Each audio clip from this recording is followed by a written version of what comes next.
Qu'en est-il de la vie à Lisbonne avec un salaire portugais? C'est ce qu'on va voir aujourd'hui dans cette vidéo. J'ai fait le test.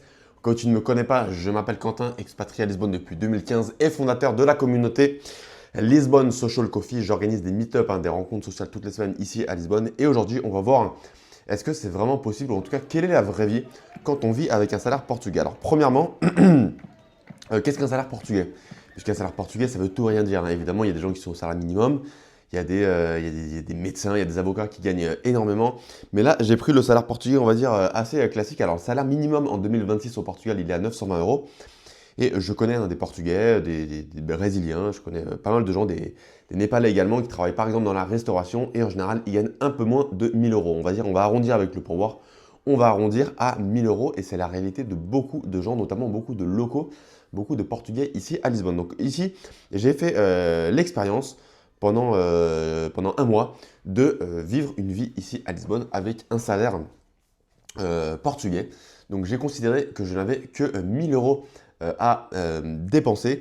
Et ce que j'ai fait, c'est que pour 1000 euros, je me suis dit que j'avais 400 euros consacrés au logement. En fait, 400 euros, c'est plus ou moins le prix d'une chambre aux alentours de Lisbonne. À Margem-Sul, je connais des gens qui habitent à Margem-Sul, donc vous avez Lisbonne, vous avez également le fleuve Tejo, et vous pouvez traverser soit via le bateau, soit via le pont du 25 avril, le grand pont rouge sur lequel donc, les voitures et les bus peuvent passer. Et Margem-Sul, c'est de l'autre côté, donc c'est tout ce qui est Almada, Caparica, etc. Donc c'est une très belle région, il y a beaucoup de, il y a beaucoup de belles plages notamment, mais c'est vrai que c'est plus éloigné de Lisbonne. C'est vraiment à Lisbonne qu'il y a beaucoup d'événements, le Bairro Alto pour sortir dans les bars, tous les meet-ups que j'organise, c'est à Lisbonne. Donc Lisbonne, c'est la capitale, c'est vraiment là que tout se passe. Et donc en général, 400 euros aujourd'hui en 2026, c'est le prix d'une chambre à Margem-Sul ou c'est le prix d'une toute petite chambre à Lisbonne. Il y a encore des plans de chambres à 400 euros, mais ce n'est pas la majorité. C'est difficile de trouver des bonnes chambres à 400 euros. Donc c'est plutôt des toutes petites chambres qui seront à 400 euros sur Lisbonne ou des chambres tout à fait correctes si on s'éloigne donc soit du côté de Margem-Sul ou soit si on remonte carrément du côté de Amadora, beaucoup plus au nord, on peut trouver des chambres à 400 euros.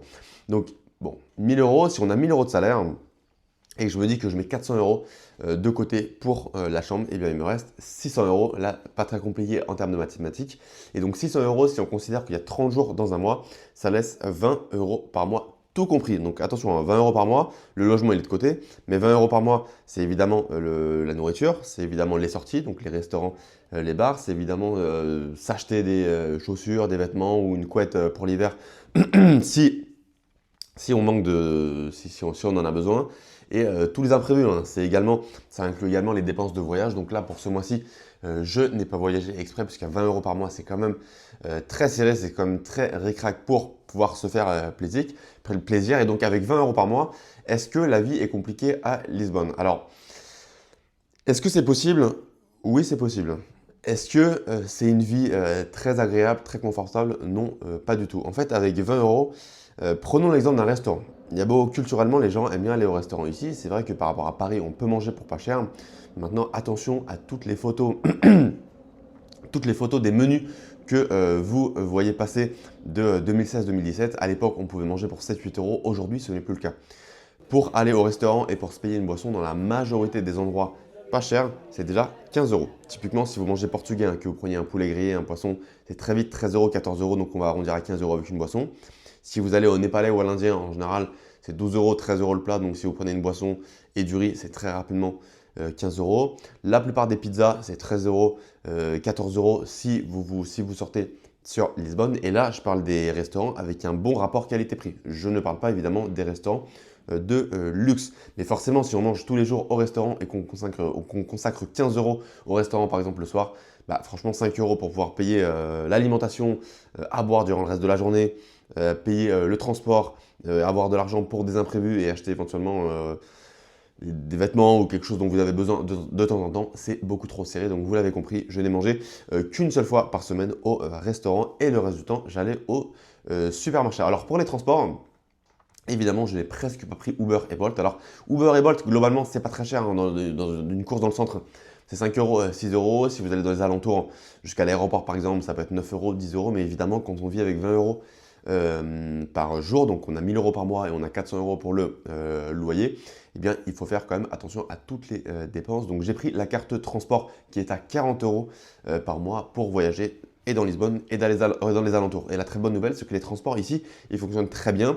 Globalement, c'est propre et globalement, c'est safe. Donc franchement, c'est quand même mieux qu'à Paris. Moi qui suis de Paris, je trouve que les transports ici fonctionnent très bien. Et la carte donc pour vous déplacer à 40 euros qui concerne, donc 30 euros pour rappel, c'est Lisbonne et 40 euros, c'est Lisbonne et les alentours. Ça vous permet d'utiliser tous les transports. Donc les bus, les tramways, les bateaux, le métro, bien évidemment. Donc vous allez franchement à peu près partout. Vous pouvez aller à Caparica, vous pouvez aller à Amadora, vous pouvez aller à Cascais, vous pouvez aller à Sintra et vous pouvez évidemment vous déplacer dans les quartiers du centre de Lisbonne. Donc si vous prenez les transports en 40 euros, si on ramène à la journée, allez, on divise par 30, c'est un peu plus d'1 euro. C'est quoi, 1,30 € si je dis pas de bêtises, 1,30 €, pardon, 1,30 €, 1,40 €. Bref, un peu plus d'1 € par jour pour les transports. Donc ça, c'est pas très cher et surtout ça fonctionne très bien. Vous pouvez aller partout, tout est globalement très bien desservi avec les transports si vous prenez métro, bus, bateau et tram. Donc le supermarché, alors évidemment ça dépend de ce que vous mangez. Les fruits et les légumes, vous pouvez aller au supermarché. Il y a aussi beaucoup notamment de Pakistanais et de gars du Bangladesh qui ont des boutiques de fruits et des légumes un peu partout à Lisbonne. Donc moi j'y vais de base très souvent. Donc là pendant ce mois-ci, pendant que j'ai fait le test, j'y suis allé encore plus et vous avez énormément de fruits et légumes pour 1 €, 1,50 €, voire moins le kilo. Donc vous pouvez acheter des bananes, des pommes, plein de types de légumes. Les carottes, c'est pas cher. Les tomates, c'est pas très cher. Poivrons, un peu plus cher, mais voilà. Globalement, vous pouvez acheter des gros stocks de fruits et des légumes pour pas cher. Et au supermarché, eh bien, ça dépend évidemment de ce que vous mangez. Mais si vous prenez des œufs, si vous prenez du riz, si vous voilà, des fruits et des légumes, globalement, vous pouvez vous en sortir avec quelques euros par jour. Évidemment, ça dépend de ce que vous prenez et la quantité que vous mangez.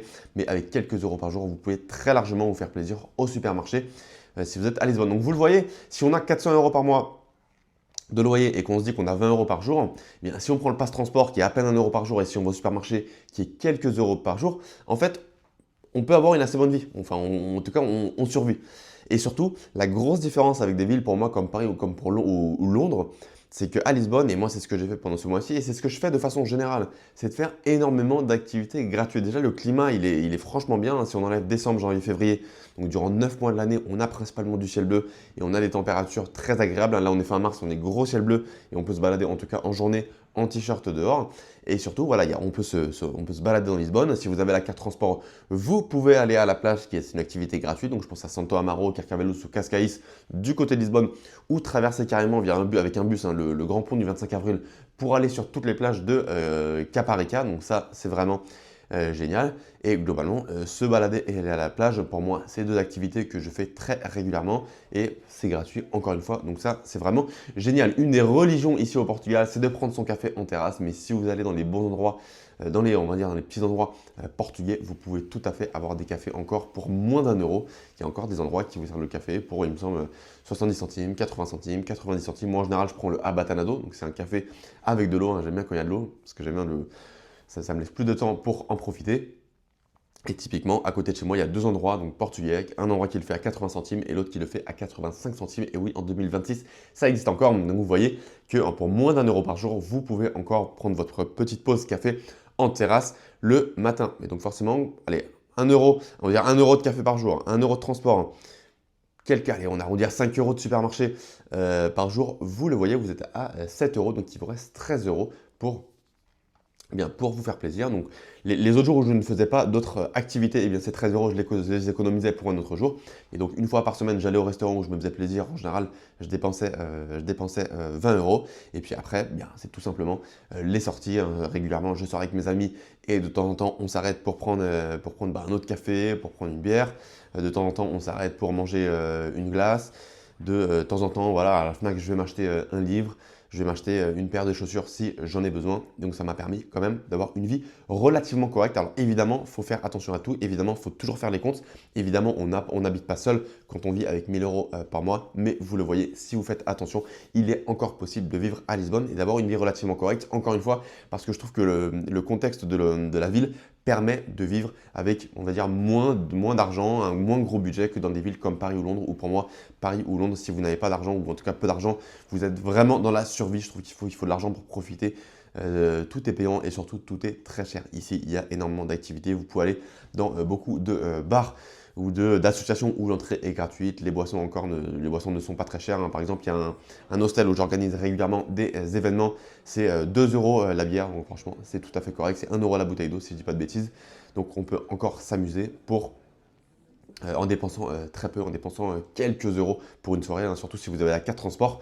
Après, voilà, si vous avez un budget de 5 euros pour la soirée, ça peut être suffisant si vous prenez par exemple 2 bières. Et moi, personnellement, je ne bois pas beaucoup, donc c'est très largement suffisant de prendre 2 verres lorsque je sors en soirée. Encore une fois, évidemment, on ne va pas dans les grands rooftops luxueux du centre-ville. On fait la sélection de tous les endroits. Donc vous le voyez, vivre avec un salaire portugais, oui, c'est possible, mais on fait la sélection. On va dans des restaurants qui ne sont pas chers. On utilise principalement les transports en commun. On profite de toutes les activités gratuites à Lisbonne et on n'habite pas dans le centre de Lisbonne. Ou si on habite dans un bon quartier, on habite dans une chambre vraiment minuscule. Donc la qualité de vie est clairement réduite. Donc si on compare ça à une ville expatriée où il y a beaucoup d'expatriés qui vivent avec 2000, 2500 euros, 3000 euros par mois, clairement c'est très différent, hein. Beaucoup d'expatriés ont des grandes chambres, voire vivent seuls dans le centre de Lisbonne, vont dans les bons restaurants, vont dans des bons rooftops, se font plaisir ils prennent leur petit déjeuner dehors, ils mangent le déjeuner dehors, ils mangent le dîner dehors. Évidemment, manger trois fois par jour, ce n'était pas possible durant ce mois de test où je me suis contenté entre guillemets d'avoir 1000 euros par mois. Mais j'ai envie de dire, est-ce que j'ai été très malheureux avec 1000 euros par mois? Alors, je suis content de ne pas devoir le faire toute l'année, bien évidemment.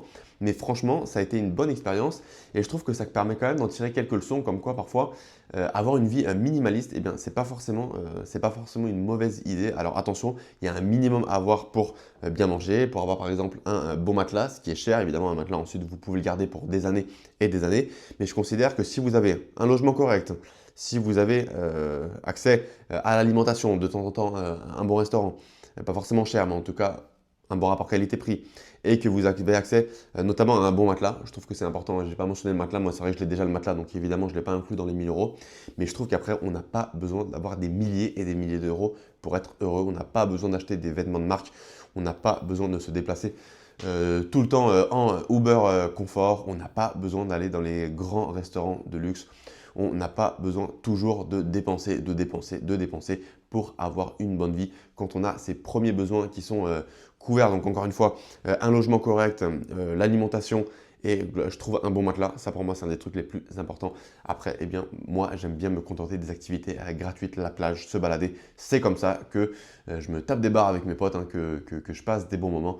Et c'est une des raisons pour lesquelles j'adore autant Lisbonne, puisqu'il y a énormément d'activités gratuites que l'on peut faire et durant lesquelles on peut se faire plaisir.